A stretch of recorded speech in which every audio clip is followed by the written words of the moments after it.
Hadirin silakan duduk.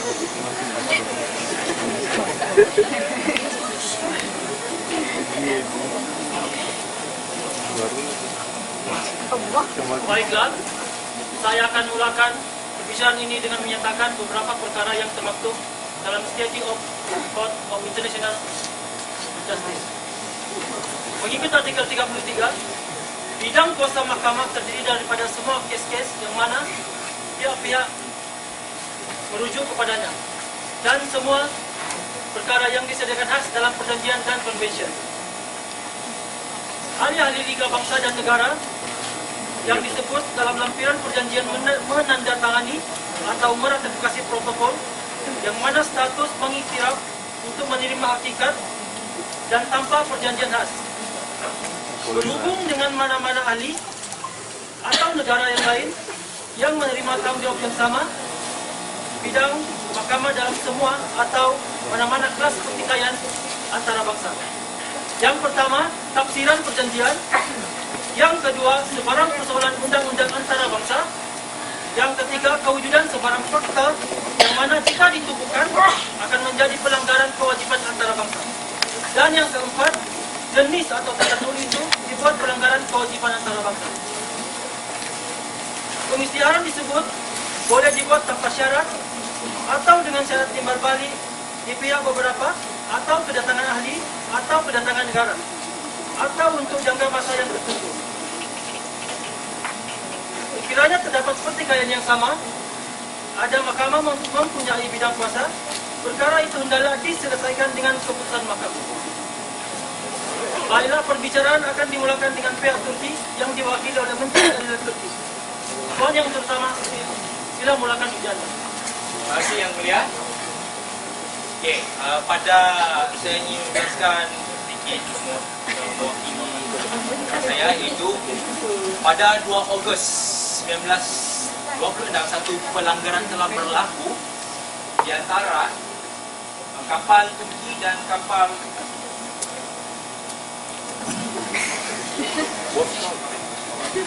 Turki dan kapal dia menuju ke Konstantinopel. Maka dengan itu terdapat bangsa kapal Moskot, iaitu sebanyak 8 orang, dan menyebabkan kapal pun pecah. Dan pendakwa adalah kekecuaian MV Mons itu sendiri.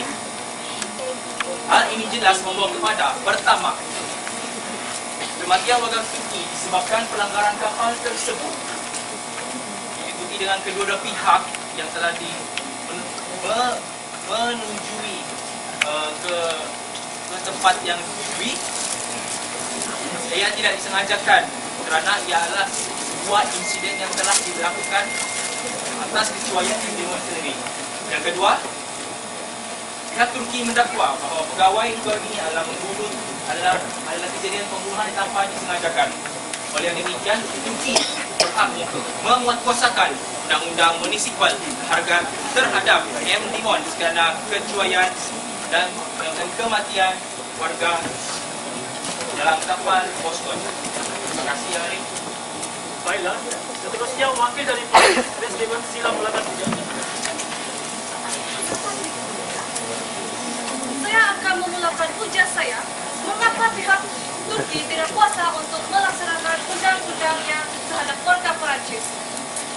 Menurut Convention of Lausanne yang ditandatangani pada 24 Julai 1923, bidang kuasa untuk menjalankan prosiding menentang pegawai kapal Perancis yang bertugas pada insiden di lautan lepas di bawah mahkamah Turki.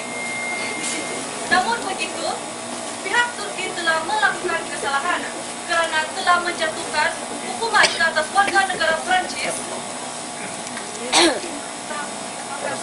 menggunakan undang-undang munisipal Turki. Hal ini telah melanggar undang-undang antarabangsa. Pihak perundangan Turki telah mendakwa, memenjara dan menyabitkan kesalahan ke atas Demon dalam kes pelanggaran kapal yang terjadi di lautan lepas di Teluk Sigrid antara kapal Lotus dan kapal Moskot. Dengan demikian, Turki telah mencabar perjanjian Moses 1923 dan prinsip undang-undang antarabangsa. Sila mengemukakan bukti-bukti yang mengatakan pihak Turki telah mencabar undang-undang antarabangsa dan isi kandungan Convention of Law 1923. Mengikut artikel 15, subjek kepada provisi artikel 16, semua persoalan pemuatkuasaan undang-undang antara Turki dan kuasa lain akan diambil keputusan dalam prinsip undang-undang antarabangsa. Apakah yang dimaksudkan dengan prinsip undang-undang antarabangsa? Maksud prinsip undang-undang antarabangsa di sini ialah hendaklah dilihat dalam evolusi perjanjian Moses 1923 yang ditandatangani itu. Baiklah, mahkamah akan ditentukan selama 2 jam untuk membuat keputusan. Mahkamah bersurat.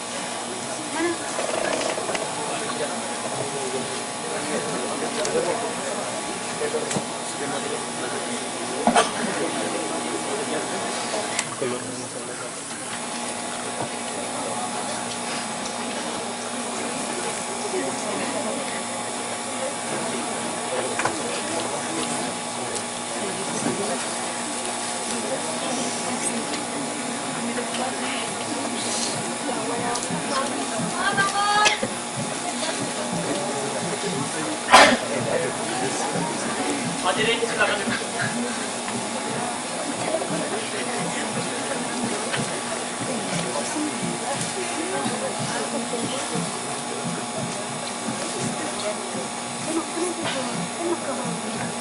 Setelah berbincang dengan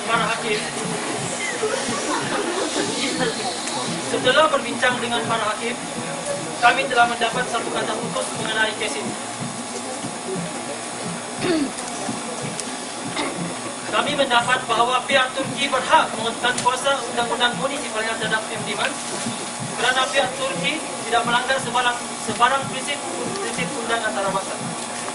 Mahkamah mengambil keputusan bahawa hujah yang dikemukakan oleh pihak Perancis ialah tidak relevan untuk isi atau tidak mengukuhkan kewujudan prinsip undang-undang antarabangsa. Akhir sekali, mahkamah mendapati ketidakperluan untuk mempersoalkan sama ada pendakwaan ke atas M. Diman adalah wajar dengan kapten kapal Boston. Ia akan diambil kira untuk menjustifikasikan penguatkuasaan undang-undang Turki. Dengan ini, mahkamah bersurat.